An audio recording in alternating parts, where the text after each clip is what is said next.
Thinking Tackle, sponsored by Dower Infinity.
Well, welcome to the first in a new series of Thinking Tackle, and right on cue, the carp have started to play the game. We're at Farriers Lake, which is in the Cotswold water park, somewhere near Swindon, and it's another water run by the Carp Society. They've got a very famous horseshoe lake, and this is another one of their syndicate waters. Never been here before. This is my first bite from a new lake. Oh, the line just tipped over his dorsal. And we are here in search of the enormous commons that swim in this lake. And that's why my knees are trembling at the moment, because it feels like a reasonable fish. The water is very, very shallow. Where I'm fishing is only about 4 feet deep. And there's lots of weed around.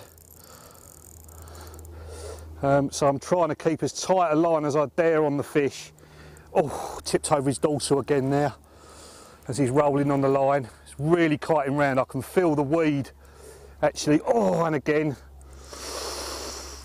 This is one of those fights where you think I'm never going to get it in. It's going so mad in this shallow water.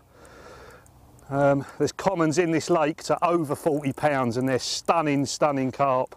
The Carp Society stocked it back in the 90s. About 10 years ago with 650 fish.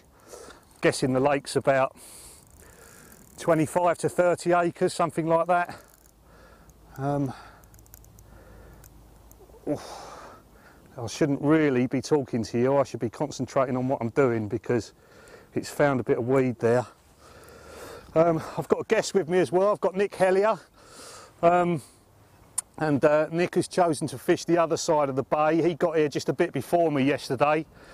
I was very lucky. One of the bailiffs was fishing in this swim and he's had to rush home on family business. So I've jumped in here, and a couple of local guys that I know have put me onto a decent spot, which we're obviously going to talk about in a little while. Oh, it's weeded me up. Come on.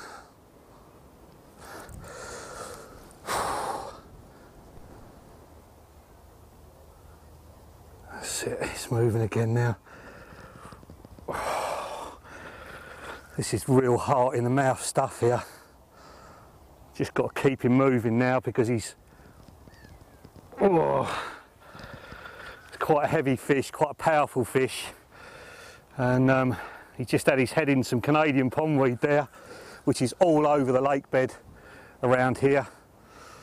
But he is getting a bit closer now. If I can just keep this tight line on him. It's barbless hooks as well. There he is on the surface, so it's important to keep a tight line. And during the show, myself and Nick are obviously going to talk to you about how we approach these sort of waters. To be honest with you, if I got one fish for the cameras, I was going to be over the moon, because it is a new lake.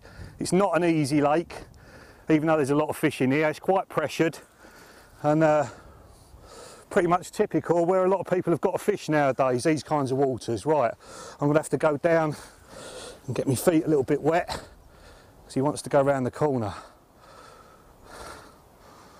Come on, fish. There we go. Let's turn him.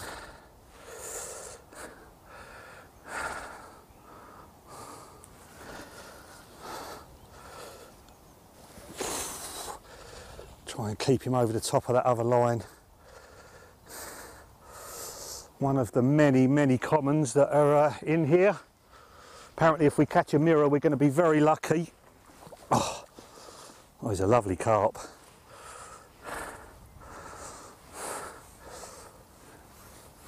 Come on, get in the net. Got him! Come on! Pucker, well pleased with that. Well pleased. That is a brilliant start to the series. Couldn't have written that one out in advance.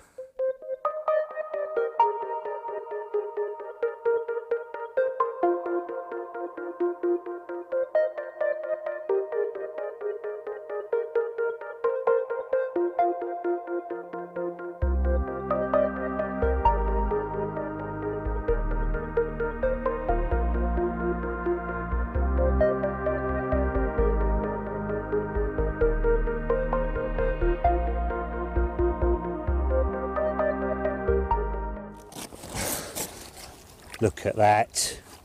What a stunner. Oh, all right, mate, all right. Chill out. That's what we came for, mate, isn't it, eh? Yeah, perler. Stunning common carp. And we said one of these and we'd be happy, wouldn't we, between the two of us? Yeah. From a lake you'd never seen before. Yeah. So we're going to move on to bait in a little while, have a look at that all-important spod mix and the special hook baits that I'm using as well. Nick's more of a roving angler, a bit of an opportunist where I like to sit it out over bait, but I reckon you may be roving in next door, mightn't you, in a little while? I might well do that. We'll get this fella back and then we'll get on to bait. Sweet. Pucker.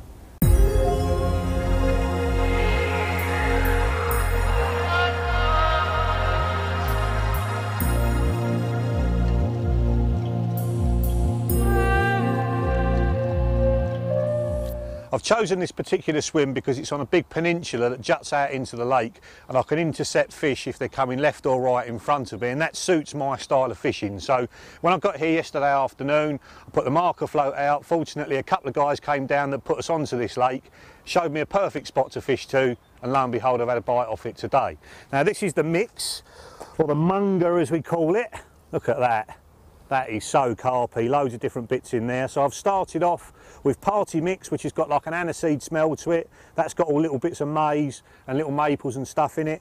To that I've added another tub of chili hemp, my old favourite chili hemp. Carp love spicy things. I've added 2 tins of tuna, this time in sunflower oil. That gives a nice slick up off the bait. So when it's sunny and the water's warmer, you can get a slick coming up off the bait. That's going to attract the fish in. And being in one of these open water areas, that's giving me an advantage as well.